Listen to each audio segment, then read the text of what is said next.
So well, in this video we're just going to talk about loops and collections, particularly lists and dictionary. Then we are now going to talk about loops. So let's start with loops. What's a loop? A loop is just basically a cycle, right? A repeated operation. So there are certain situations where you need to perform some operation multiple times. So instead of you writing multiple lines of code, right, to do that operation, let's say I want to print out 10 numbers. Now I'll now do something like this. I have 2, 3, 4, 5. That's just a waste of time. If you're going to print all the way up to maybe like 1,000 numbers or so and so on, right, it becomes unrealistic. So for operations like this is where loops come in. So we have two types of loops in Python. We have the while loop and we have a for loop. So the while loop is a conditional loop. While a certain condition is true, the loop should keep running, right? So now let's say we have a variable limit is equal to 10. Then we can now have a loop and say while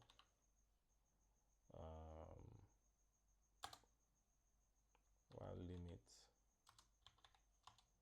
is greater than 0, print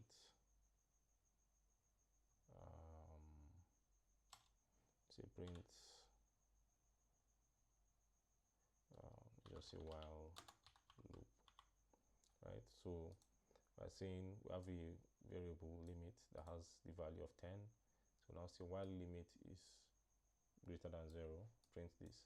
So now if you look at this, limit is greater than 0, right? So it means this condition is true, and it means we're going to be printing the contents of this while loop.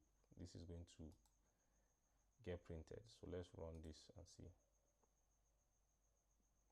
So this is running because this condition is always true. It's going to run infinitely because this condition is always true, right? So one of the things so I just stopped that from running. One of the things to note about while loop is, if you're not careful in this case, or loops in general, you can create an infinite loop that just runs forever, and that is not efficient, right?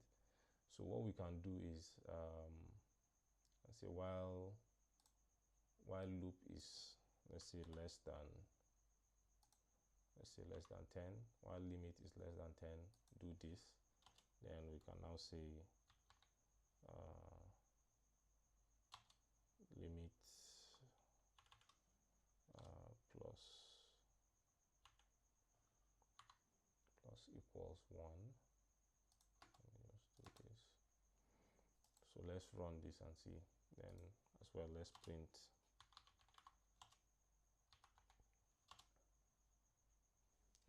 limit.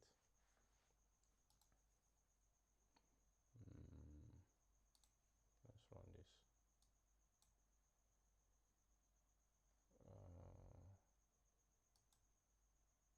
Let's set limit to 0 because it just ran empty like that. So now that we set limit to 0, so you can see the first time while limit was 0, printed the while loop.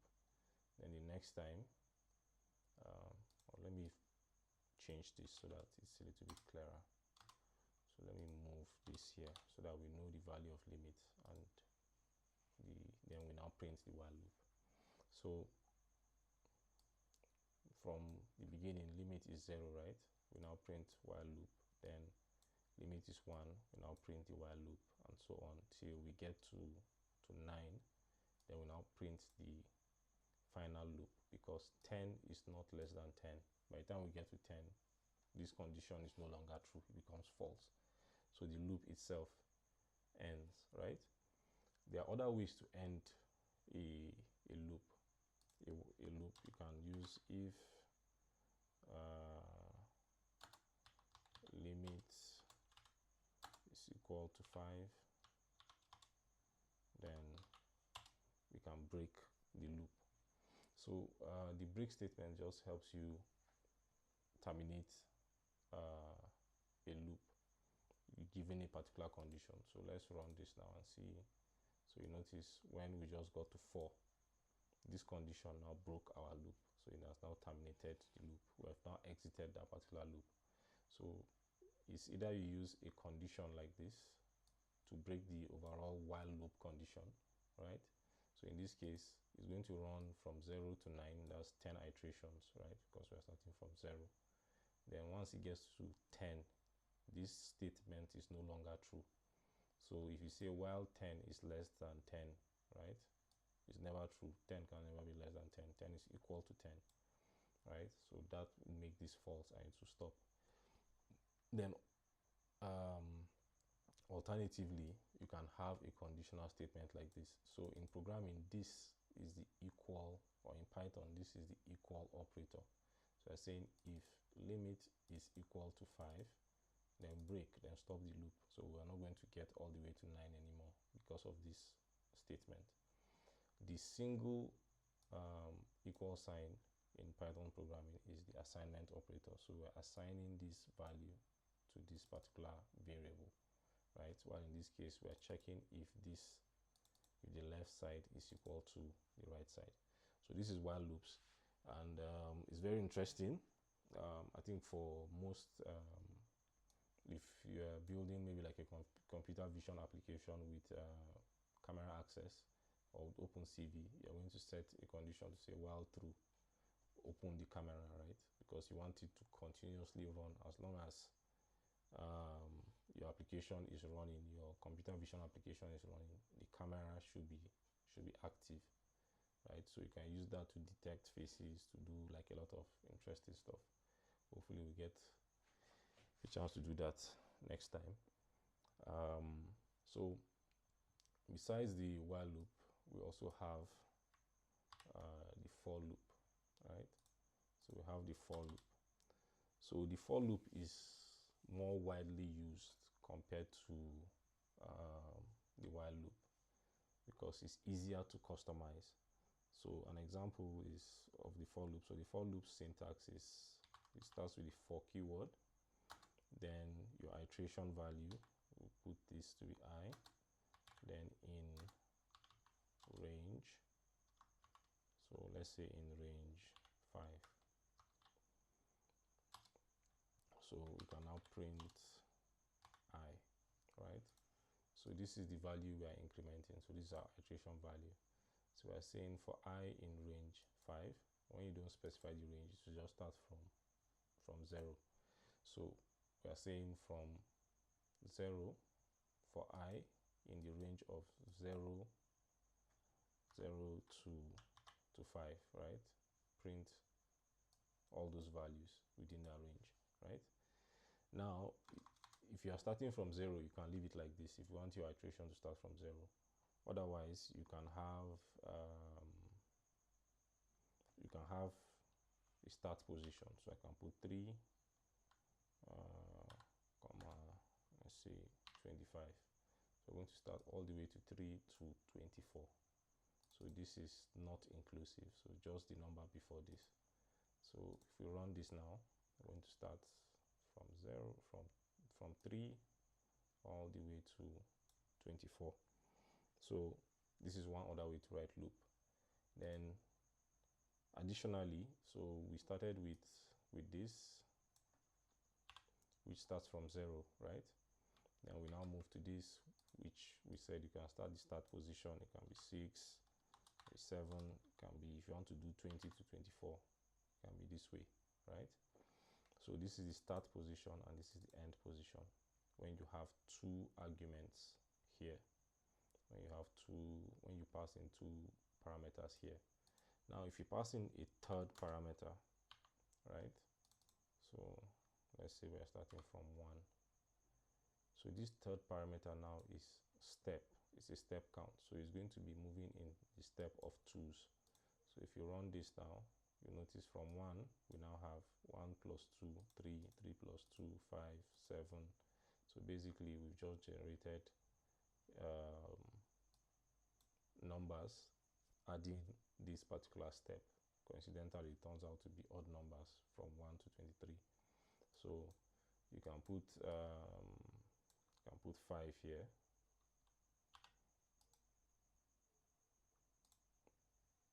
So if you put in 5, you notice we just have 1 plus 5 will give us 6, 6 plus 5, 11, all the way to 21. 21 plus 5 is going to give you 26, so it's not within our range, so the loop ends. So whenever you have like a large piece of data or large piece of information, loops are an interesting way of you navigating that piece of data or carrying out large operations. So what we're going to do now is let's talk about list. So list is basically it's a collection, right? So our variables can hold one piece of data, but what happens if we want to hold like a lot of data? So let's say we have a list. Let's call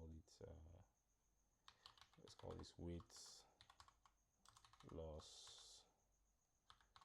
journey, and this now is going to be a list.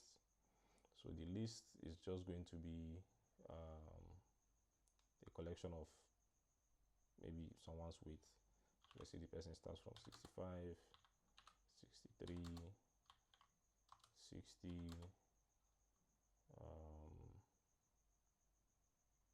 let's say 55, 58, and it goes down to 53, like this. So this is someone's weight loss journey. They started from 65 to 63 and so on, right? So if you want to access an item within a list, you can now say weight loss journey. Then you can now pass in the position of the item you want to access. So now I want to access the first element, right? So that's why we start from 0.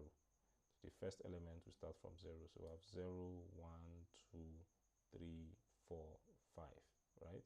So we have 6 elements. If I want to get, so if you have 6 items in a list and you want to get the last item, it's going to be at position 5 because your list starts counting from 0. So let's have this print like this. So let me take out this for loop for now, so we can run our collection. So we have the last item. If I change this to 0, we should get 65, our first item, right? But now what happens if you have a long list and you are trying to perform an operation on it, right? So you can now have a for loop in this case. So you can say for weight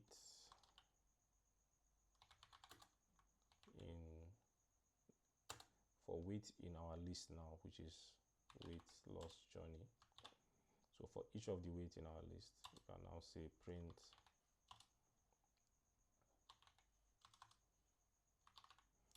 weight. So that way we can now iterate through the list or loop through the list and print all the values. So you can see we have let me take this out so that we don't have two 65s. So we have 65, 63, so we're getting our list, right? If we want to get the sum total of the weight that we have, right? So we can now have sum is equal to 0, or let's just create another list. So let me create another list. Let's call this savings. Just call it savings. And in our savings list, maybe the one we save 2,000 naira, 1,500, 3,000, 1,000, 3,000 again. So what I'll do is I'll just take this list and just duplicate it so that we have like a long list. Now within a list you can add items to a list, right? To add an item to a list, you can now say savings.append. So you're adding an item to the end of the list. So let's say you're now appending 5,000 naira particular list, right? If we want to get the sum total of our savings, we can now create a variable called sum, and the initial value of sum is going to be equal to 0. Let me comment this out. So initial value of sum is going to be 0. I can now create a loop. I can say for money in savings,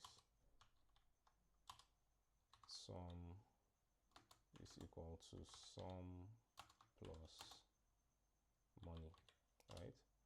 So we're now saying money plus sum, then should be stored here. So the first value of sum is 0. So 0 plus 2000 will give us the new sum.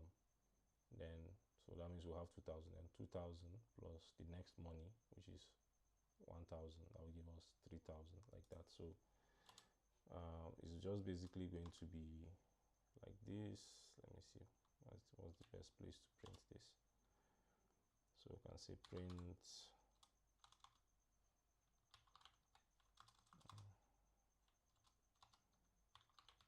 so we can say print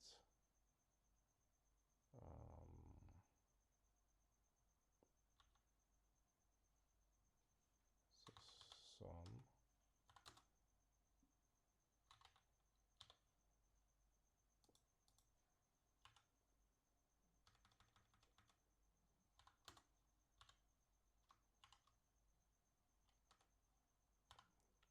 plus money, right? So that will now give us the new value. So let's run this and see if we have everything right.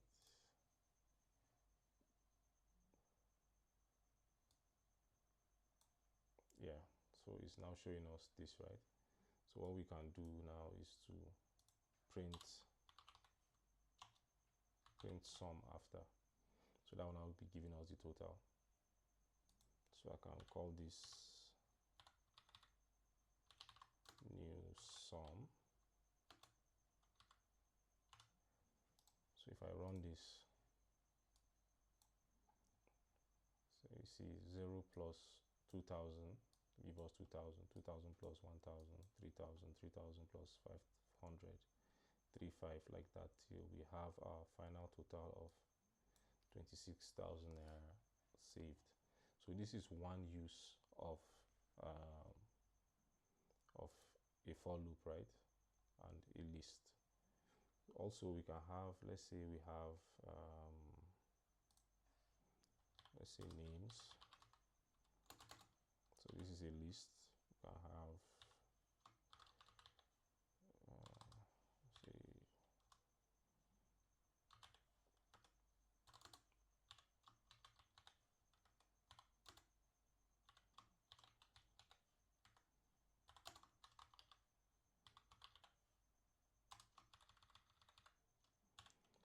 so let's say we have this list of names.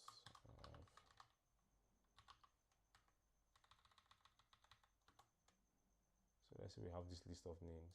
We can also iterate through this. You can say for name in names, if name is equal to let's say Mali, then print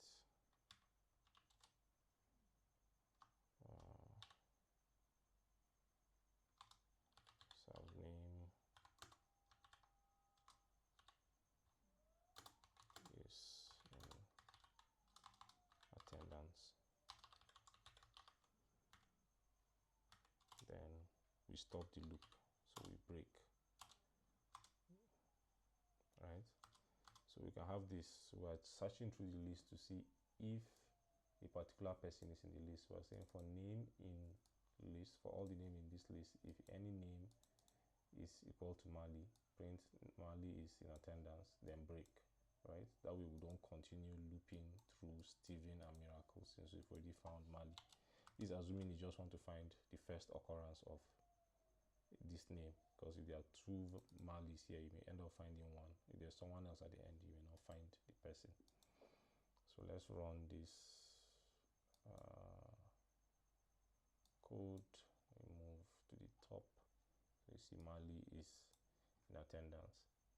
If I change this now to Ali, you'll notice that Ali is not in attendance, right? There's no this thing for it because lowercase a and capital case are different, right? So if I run this now, you see that Ali is in attendance.